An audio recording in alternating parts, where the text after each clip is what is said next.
Per fare questa ricetta ci vogliono 280 g di farina, 70 g di cacao, 150 g di zucchero, 50 g di gocce di cioccolato, 2 cucchiaini di lievito, un pizzico di sale che prenderò dopo e i liquidi che sono 200 g di latte, 100 g di burro sciolto e freddo e 2 uova intere, Nutella a piacere.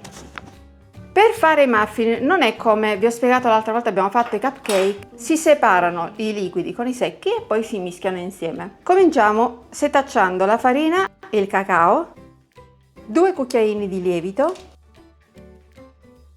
in una ciotola e setacciamo insieme.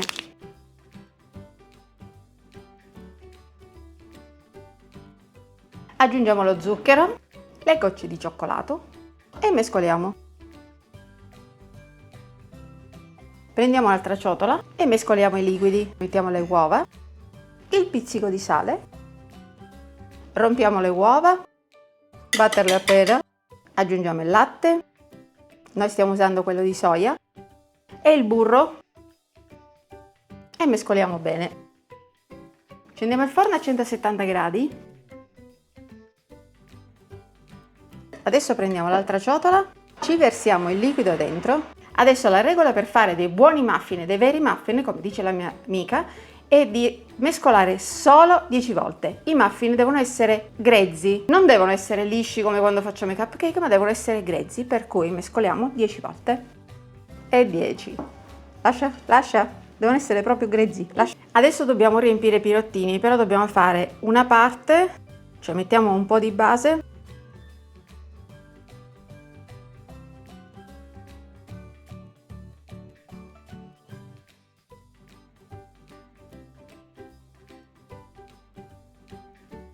Adesso mettiamo un cucchiaino di Nutella ogni pirottino.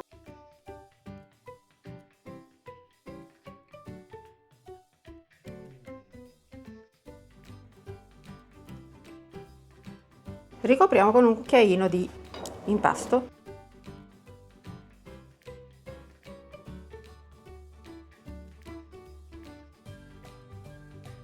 Inforniamo a 170 gradi per una decina di minuti, comunque il tempo che si cucinano dopo. Ed eccoli appena sfornati, si sono cotti in 22 minuti.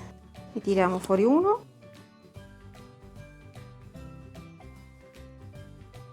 E Silvia è già pronta. Devo uscire? Oui.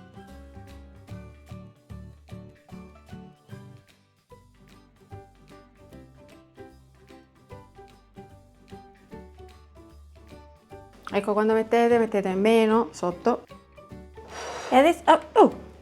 aspetta. Scusi, come sono? Caldi? Sono caldi. Ed è... sì, se Silvia ne lascia un pochettino, ecco qua. Vi è piaciuta la ricetta? Fatemelo sapere nei commenti. E alla prossima! Oh, che bello!